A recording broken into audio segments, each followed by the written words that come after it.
Politics, 3rd edition by Rottinghause, Texas Government 2306. Chapter 4, Part 2. 4.3, Turnout in Texas.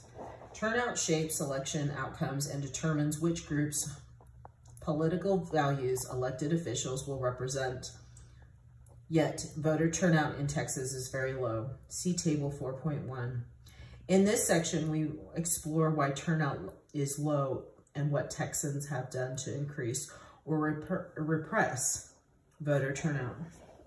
Table 4.1, most Texans don't vote 2016, 2018, and 2020. Why Texans don't vote. Political scientists have identified several reasons why people decide not to vote in elections. Some of these reasons are linked to rational choices, while others emerge in the social environment and personal experiences. The rational voter. Many scholars believe that voters weigh the cost and benefits of voting. While voting doesn't cost money, it does cost the time to get informed about the candidates. Find the polling station, wait in line, and fill out the ballot. Approximately 36% of Americans say they don't vote because they are too busy, compared to 10% in Virginia and 5% in Florida. Others don't vote because they don't see a benefit from it. They lack political empathy. That is, they don't believe their vote will make a difference. Although a single vote does not usually make a major difference, several recent elections have been decided by small margins. Indeed, the Texas House District 47 primary West Austin runoff match was decided by 1 vote in 2020. A city council race in Alamo Heights was decided by 4 votes in 2019. And a Texas House District and Grand Prairie was decided by 64 votes in 2016. Some people abstain from voting because they don't see any differences between the parties or the candidates. Political scientist Anthony Downs called this mindset the expected vote differential. Voters judge the success of the current party in power and compare this to the past success of the other party. If voters believe that one party is more successful, they vote for that other party. If they perceive no difference between the parties, they abstain from voting. Some elections, like 2020 presidential election, have a greater wow factor than others because they stir up controversy or feature candidates who are more entertaining to watch. Elections can be similar to a horse race or sporting events, with the media supplying daily updates on opinion polls and analysis of what candidates have said or done. Competitive elections bring out more voters. Non-presidential elections, such as midterm elections, special elections, and municipal elections, are critical to democracy, but voter turnout for these elections drops by 20%. Social pressure and political socialization. Of course, a voter's sense of civic duty plays a role as well. If Texans feel responsibility to participate in democratic governance or have a sense of pride, they will show up to the polls. Social pressure also enhances civic duty in political science experiments. Individuals who were informed about their neighbors' voting participation were more likely to vote because of the shame they would feel for not participating. But where does this sense of civic duty spring from? Political socialization is the process by which individuals acquire political values and behaviors that have a strong influence on future voting behavior. Family, friends, media, religion, region, and other sources of political socialization impact not only whether someone will vote, but also how they will vote. Family is often pointed to as the primary influence in the development of young person's political orientation. These bonds are tight, but they do not always last forever. Texas Senator John Tower, who upset the Democrats' stranglehold on Texas in 1961 by winning a special election, described how he switched parties. I decided in 1951 that being Democrat because Granddaddy was a Democrat was foolish. School is another major agent of the political socialization and part of the reason that Texas 7th graders, high school students, and college students are required to take courses in civics and Texas government. Race, ethnicity also factor in. For example, experiences with local government, the role of democracy, and lack of English proficiency contribute to a lower turnout for Hispanic foreign-born voters and their children. All these factors combine to produce lower voter turnout in Texas than in most other states. See Figure 4.6. Figure 4.6. Is it bigger than Texas? Voter turnout by state in 2020.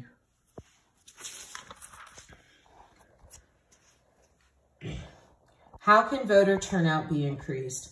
Texas is a large, diverse, young, and mobile state, long dominated by one party. Today, the Republicans.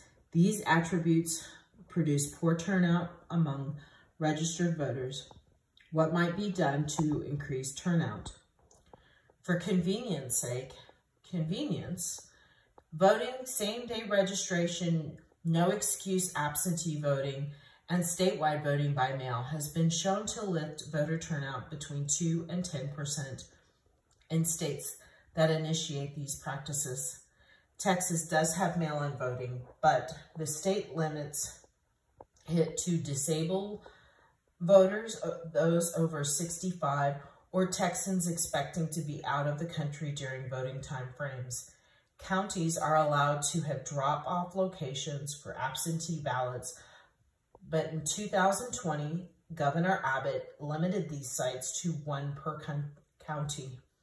Adopting one or more of these measures could increase turnout, but critics argue that this opens opportunity for vote harvesting, where an unscrupulous individual or group pressures or trick voters to vote a certain way, then facilitates the return of those voter ballots. Since 2018, more than 30 people have been convicted of election crimes. Why Tuesday? Elections in the United States have by law and tradition been held on a Tuesday. But because this is a weekday, getting off of work or taking time away from life is difficult. Texas does have laws requiring employers to allow voters 2 paid hours off to vote. However, the vast majority of countries hold election day on a weekend or make the day a holiday from work. Such change would increase turnout by 5 to 6%. Voter targeting. Actively reminding and encouraging people to vote spurs turnout. Even in local municipal elections, research shows that effective local campaigns push voters to the polls. Reminder phone calls and campaign mailers written in the language of the potential voter have been shown to successfully mobilize Asian Americans, targeting millennial voters through banner ads and on the internet increased turnout that the group in competitive Dallas municipal elections. We're all in this together. A sense of shared interest spurs voter turnout for Latinos in California and Texas, appeals to ethnic groups' interests called solidarity, can be especially effective for those who are less assimilated into the broader American culture, who are more strongly identified with their Latina identity. I'm asking for your vote. Research also shows that well-organized get out the vote efforts by parties or organizations are effective if they rely on door-to-door visits or on phone calls from a volunteer. Repeated phone calls, at least two, are especially effective and in-person persuasive, produced major gains of up to 40% in increased turnout. Live volunteer calling is critical because pre-recorded robocalls can annoy potential voters and reduce turnout. Thanks for voting. Political scientists have also shown that thanking individuals for voting in previous elections is effective in spurring turnout for the current election by about 3%. Because social pressure works to activate voters' sense of civic duty, that I voted stickers may also be effective in encouraging others to vote. Your ballot is safe with me. For the first time, voters or those with low awareness, voting can be intimidating. Scholars have shown that reminders from official sources like the Secretary of State that the vote a person casts is kept secret helps to increase turnout. Viva votación. Political science scholars have found that Spanish language messages in a variety of mediums, including text messages, emails, mailed reminders, and radio advertisements, are an effective in motivating Latinos to vote. The content of the message matters less than the language. The results are strongest with the low propensity voters and those whose primary language is Spanish. Voter ID. In recent years, Texans waged a war in the legislature and the courts over whether to institute a voter ID requirement that might suppress voter turnouts, while reducing voter fraud, which has a long tradition in Texas. Lyndon Johnson is believed to have stolen the 1948 primary runoff for U.S. Senate when the Box 13 was discovered in an uncounted precinct. In Texas today, many Republican politicians have expressed concern about voter fraud. As Attorney General Greg Abbott identified 50 voter fraud courses and declared that they were just the tip of the iceberg, the Texas Attorney General's office opened a massive investigation into a vote harvesting scheme in which individuals collected the mail-in ballots of other voters. These involved as many as 30,000 ballots in Tarrant County in 2016. In 2020, a candidate for mayor in Carrollton, Texas, faced voter fraud charges. Others argue, however, that voter fraud is extremely rare in Texas today. In one case, the Conservative Heritage Foundation identified only a dozen convictions in Texas between 2006 and 2015 for schemes ranging from vote buying to voter impersonation to falsely registering to vote without citizenship. Another found a study found a trickle, not a flood, with only 3 cases of fraud for every 3 million votes. Yet 4 people were arrested in Starr County for illegally voting in elections in 2016. And investigators in Dallas County in 2018 impounded a suspicious box of mail-in ballots. And a Fort Worth woman who was on probation for a tax fraud conviction was sentenced to 5 years imprisonment for voting illegally. Based on new laws that prohibit felons on supervision from voting, whatever the true extent of the problem, the state legislature in 2011 passed a bill, SB 14, requiring that those Texans who vote in person show an official government-issued photo identification, a driver's license, an election identification certificate, or a passport. The law created an immediate controversy and provoked a lawsuit. Opponents claimed that the law would disproportionately prevent African Americans, Hispanic, and older Texans from voting because these groups are less likely to have identification. A federal appeals court agreed and ruled that Texas voter ID law was as racially discriminatory and unconstitutional.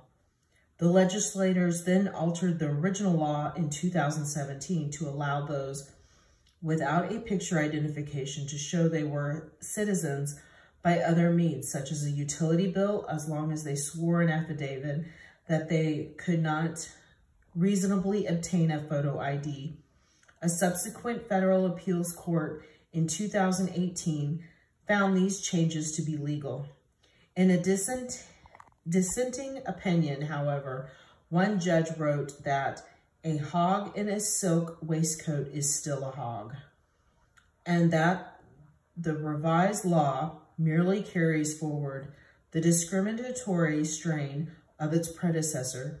Even so, Texas election officials acknowledge that at least 500 people who vote in 2016 out of 13,500 who signed affidavits that they had an ID but not with them did not have any photo ID. Despite the legal controversy, 40% believe that the laws should penalize the voter for not having proper ID.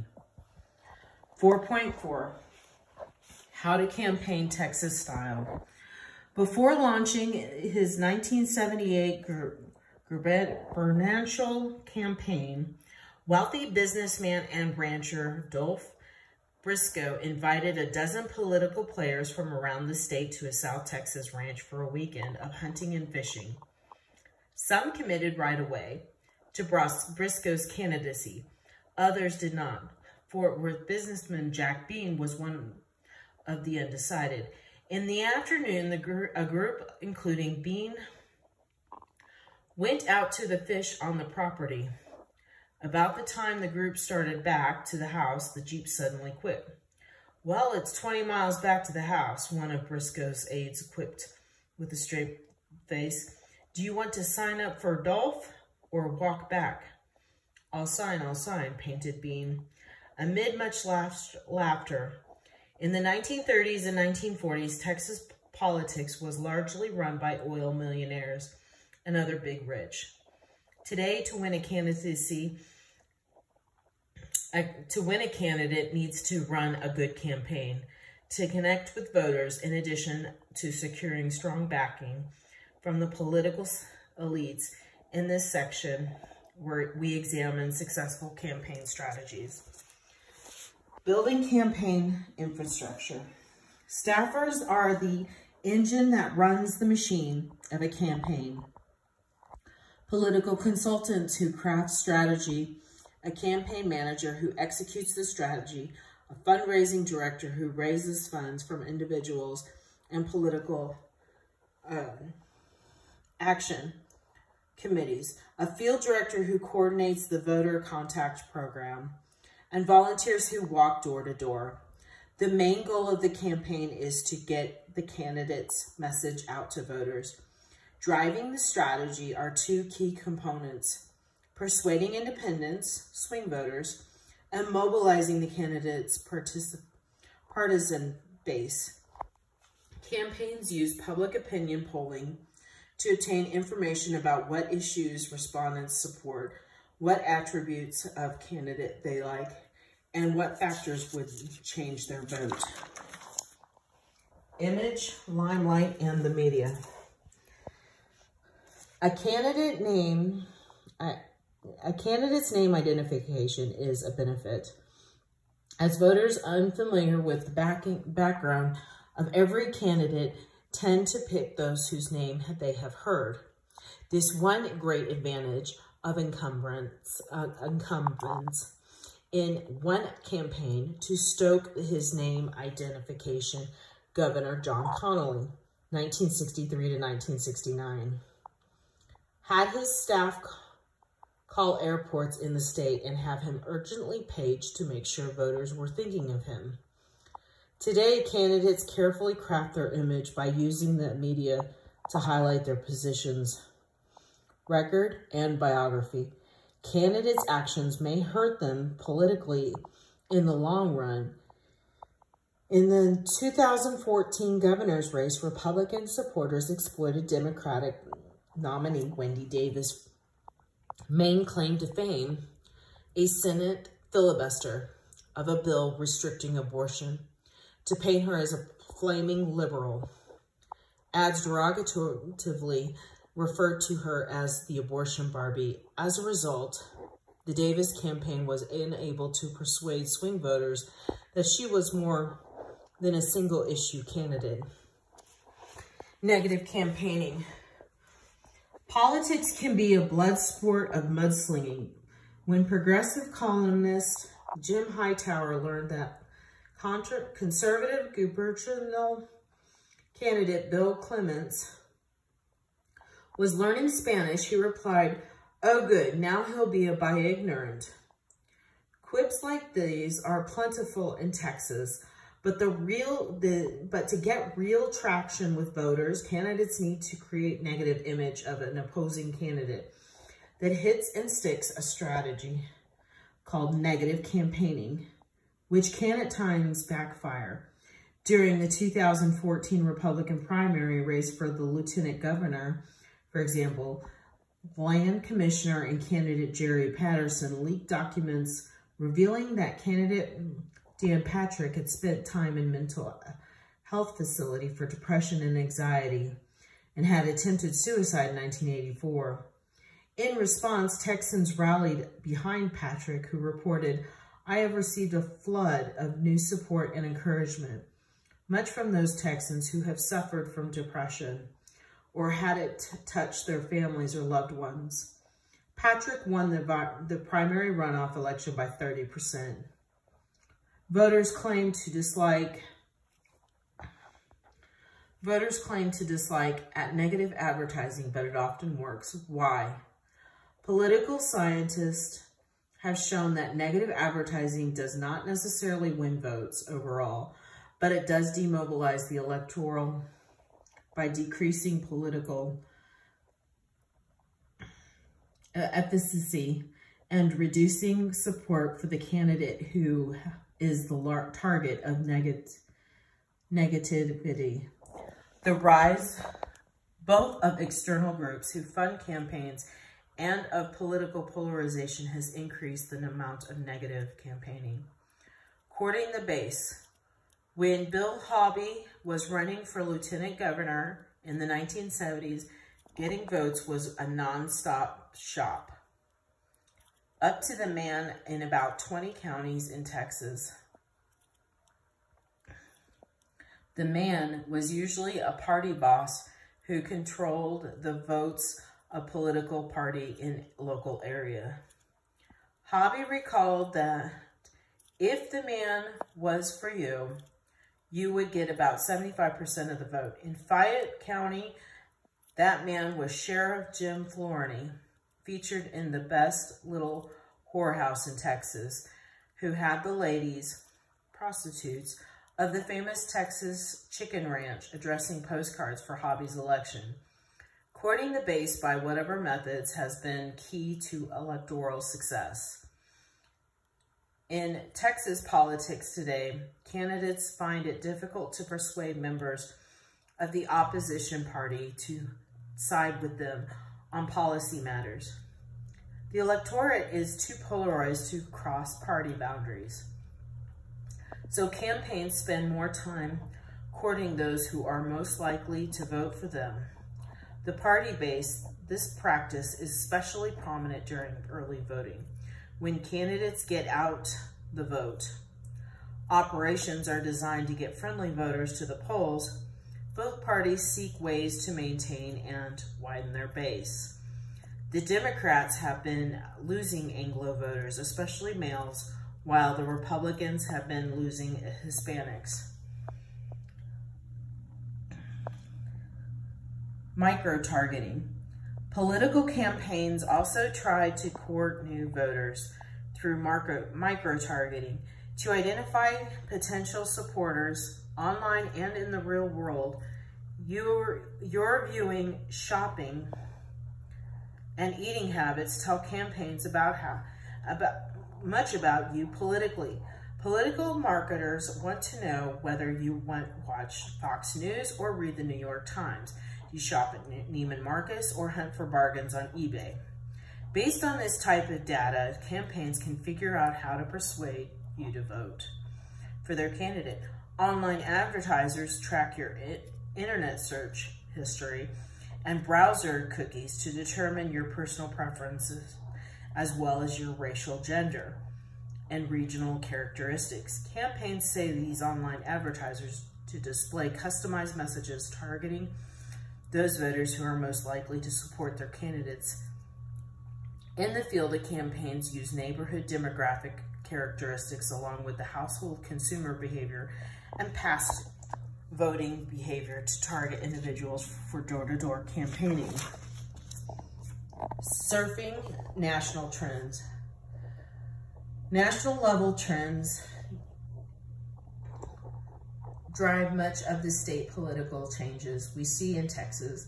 The popularity of the party in control of Congress or the occupant of the White House can shift voter sentiment in a faraway state. Dissatisfaction with the presidential administration of Jimmy Carter drew record numbers of conservatives to the polls in the historic 1978 election that brought Republican Bill Clements into the governor's seat. Donald Trump's inflammatory rhetoric on immigration in the 2020 presidential race increased turnout among Latino and Asian Democrats in Texas. Funding elections. A major component of getting a party's message out is fundraising. Money is often called the mother's milk of politics because it is essential to paying for a professional campaign staff, media, marketing, and research. Record amounts of money are raised and spent nationally in elections, especially during recent years. According to the Center for Response Politics, more than $6.8 billion was spent on the 2016 presidential campaign, making it the most expensive election in history. The same patterns hold in Texas. Candidates for all offices, both state and federal, raised over $512 million in 2020. This was up from $400 million in 2018. As campaigns became more contested, especially in the primary, the cost of campaigns rises. Open seats are usually more expensive, but in 2018, many incumbents were protecting their seats from challengers in a midterm election year with a blockbuster turnout. See Table 4.2. These funds were driven up by contributions up to high-profile statewide races for U.S. Senate between Ted Cruz and Beto O'Rourke, and significant fundraising from Governor Greg Abbott and Lieutenant Governor Dan Patrick. But these high figures still fall short of the $95 million spent in the 2002 governor's race, where wealthy Democrat Tony Sanchez spent $67 million of his own money to Rick Perry's $28 million. PACs and super PACs. Most candidates raise money from individuals hosting events where donors are wined and dined, calling them on the phone, called dialing for dollars, or soliciting donors through email or social media. Corporation unions and interest groups are barred from contributing directly to candidates for federal offices, but may form political action committees called PACs to contribute to these campaigns. Some candidates themselves may also form PACs. High-profile incumbents or party leaders may form leadership PACs to donate funds to other like-minded candidates or causes. Outgoing Texas House Speaker Dennis Bonin's PAC contributed more than $400,000 in 2020 to allies. PACs are regulated by state or federal law. In Citizens United versus Federal Election Commission 2010, the Supreme Court triggered a political earthquake when it ruled that it was unconstitutional to ban independent political spending by corporations and unions, super PACs. Super PACs are independent expenditure committees that are legally permitted to raise and spend unlimited funds from individuals, corporations, unions, or other groups to advocate on behalf of their causes, but they are not permitted to give candidates directly. The court ruling opened the door to massive spending from wealthy organizations in both parties and tied most major candidates, especially presidential candidates, but also state and local candidates, to a super PAC, this with whom they could not coordinate on strategy. Super PACs have prompted an explosion of money into electoral races. However, some candidates like 2018 Senate candidate Betty O'Rourke swear off super PAC efforts on their behalf. Rules and limits. Federal election funding is regulated by the Federal Election Campaign Act, which requires candidates, party committees, and PACs to disclose the amount of campaign funds they raise and spend. Federal regulations on campaigns were originally designed to limit the lopsided influence of wealthy individuals and interest groups in federal elections. Individual candidates accept $2,800 per person per election cycle, primary and general. PACs can accept $5,000 per person per election cycle and can donate $5,000 to candidates and other PACs and $15,000 to a political party. The National Party Committee for the Republicans or Democrats can accept up to $35,500 per person per cycle. Campaigns must identify the PACs that donate funds and any individual who contributes over $200. State election funding for statewide and local candidates is regulated by the Texas Ethics Commission. Unlike federal rules that tightly limit campaign donation, there are few restrictions on Texas political giving. Texas has no contribution limits except on judicial candidates. See Chapter 10, which makes it unique among the states. By contrast, the national average limit on donations in governor's races is $5,600, and in state legislative races, it is about $2,500. Do these limits even out the playing field? Does money make a difference in elections? We'll explore these questions in the next section.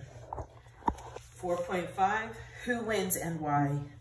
Hoping to appeal the conservative voters in his district, an East Texas representative had a cousin shoot him in the arm and falsely blamed it on a satanic and communistic cult out to get him. Because of his pro-family and pro-American stands, and legislator deployed in work, and the candidate wound up in jail. However, candidates in Texas do try to game the process to their advantage. Let's look at some of the factors they should keep in mind. Money and election outcomes. In Texas, as elsewhere, candidates need money to hire campaign staff, activate their base, and most importantly, advertise. Not surprisingly, winning candidates raise more funds. This is not only because incumbents tend to attract more donors, since they are more likely to win. Even open primaries in Texas, 77% of candidates who raised the most money or advanced to the runoff election. However, money is not always the most significant factor in winning elections. In many races, particularly Texas judicial elections, where there are strict limits on funds raised, party trumps fundraising as key determinant of electoral success. Why is this the case? To answer this question, we need to look at who contributes and how they contribute. Who contributes? A wide range of individuals and causes to donate to candidates.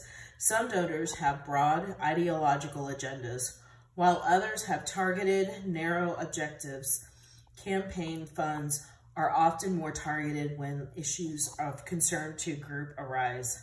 See figure 4.7. For instance, as the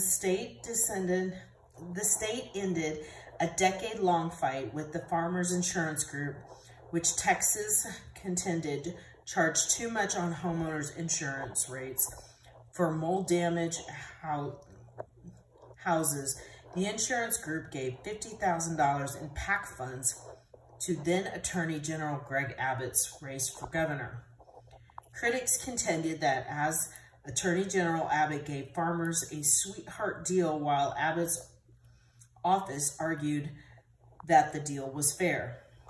Not surprisingly, wealthy individuals give at higher rates than poorer individuals, and organizations with more resources give more than those with fewer resources.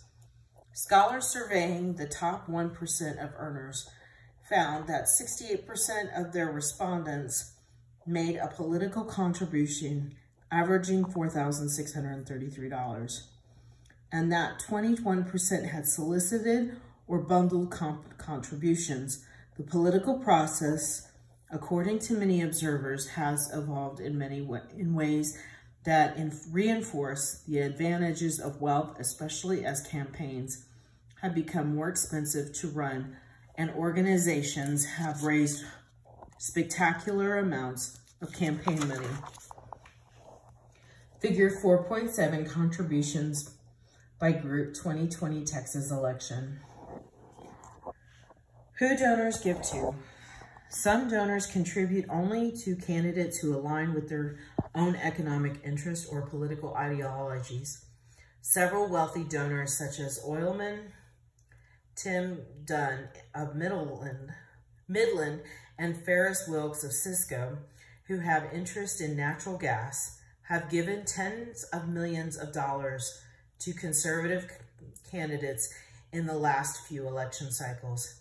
These individuals have business interests in the energy industry to protect, in addition to political interests that match the conservative wing of the Republican Party. Steve and Amber Mostyn, two prominent attorneys who made a small fortune on hurricane-related litigation, have given more than $11 million to the Democratic Party. But on election night in 2014, those funds seemed wasted as early votes rolled in. Steve Mostyn put it as bluntly as he could, "We're effed." Does money buy influence? Do these donations have an effect on elected officials? Political science research finds that the more time a candidate spends fundraising, the greater the influence of that fundraising on that candidate's political decisions. Scholars have shown that political donations do not necessarily buy votes by influencing the outcome of legislation, but they do buy access to an elected official's time.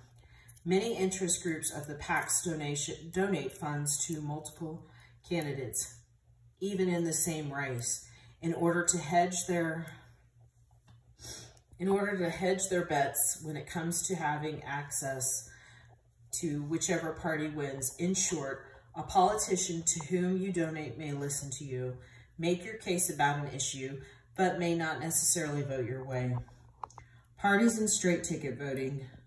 Straight ticket voting helps both parties gain and maintain power, and parties exploit this advantage in South Texas, where the Hispanic vote is often handled as a commodity by politicaries, political workers who are paid to go door to door to get the vote out. Democrats target those who are likely to vote straight ticket. In contrast, in major suburban counties, Republicans benefit from this practice, receiving 3 out of 4 straight ticket votes. The number of Texans voting straight ticket was rising steadily through the 2018 elections. In 2017, however, Texas joined a dozen other states that have recently moved away from straight ticket voting, passing legislation to end the practice in 2020. Voters can still vote straight ticket, but the option for selecting one punch ended. Incumbents and voter turnout. Incumbency, the type of election candidates and voter turnout, strongly influence who wins an election. Incumbents are more likely to win a general election with greater voter turnout because their name identification is higher. They are able to raise and spend more funds, and moderate voters to participate more in these elections. This is known as the Incumbent Advantage. Challengers have a better chance of winning low turnout primaries and runoffs. Elections dominate by the most passionate voters. When only 1.3 million primary voters cast ballots, for example, a candidate backed by conservative Tea Party groups can win with as few as 650,000 votes. As a result, the Republican Party center has shifted to the ideological right. In 2012, for the U.S. Senate, Lieutenant Governor David Dewhurst, who had served for a decade in various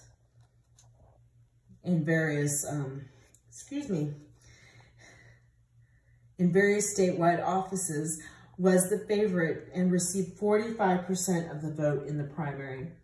The runoff was a different story.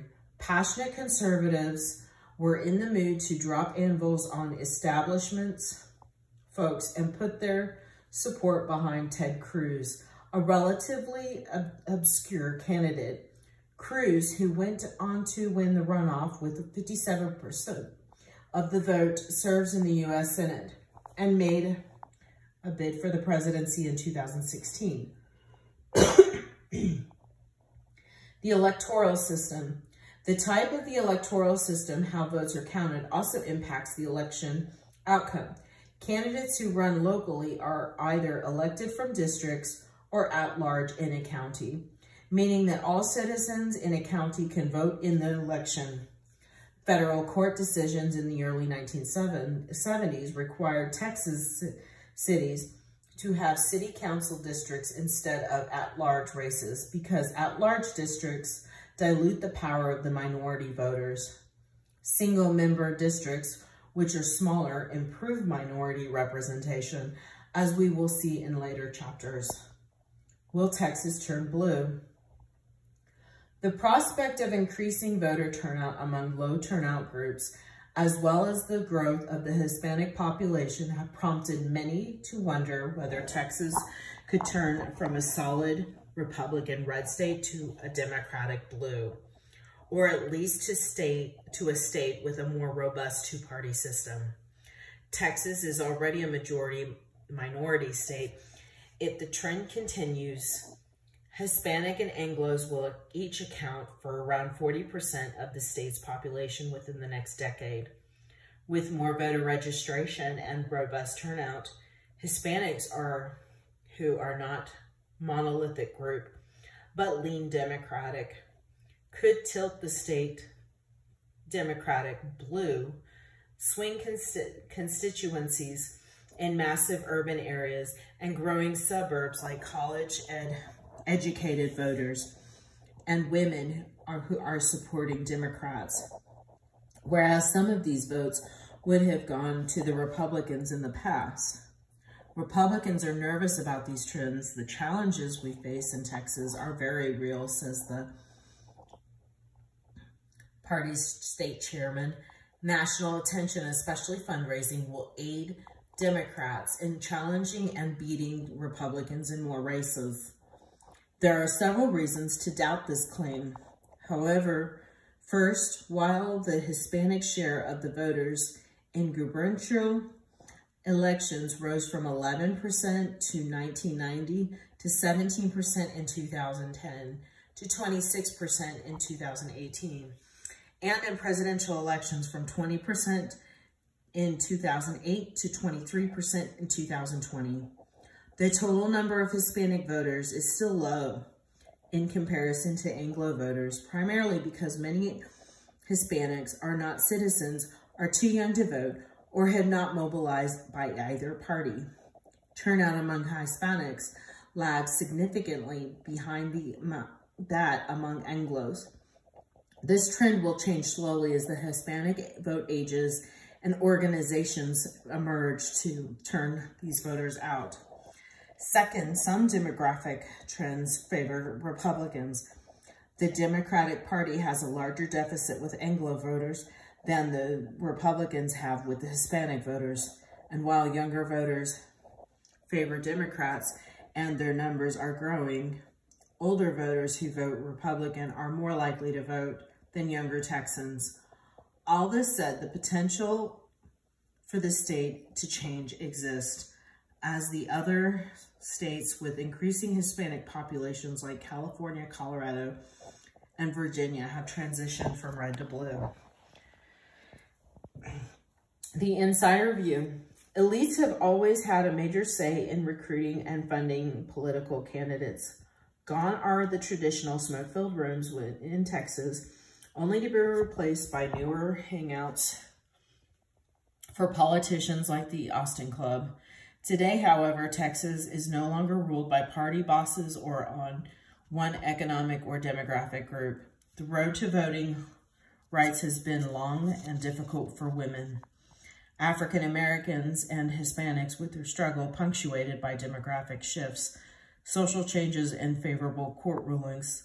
The suffrage battles have given way to challenges in representation and opportunities to participate in parties and policy making. Who runs and wins matters, but so do to the tone of campaigns, the process of how Texans vote, and who votes, all shape the politics of the state. Change in Texas politics is slow, but it has and will result from battle over the electoral process and the collision of the political ideas of those who choose to vote.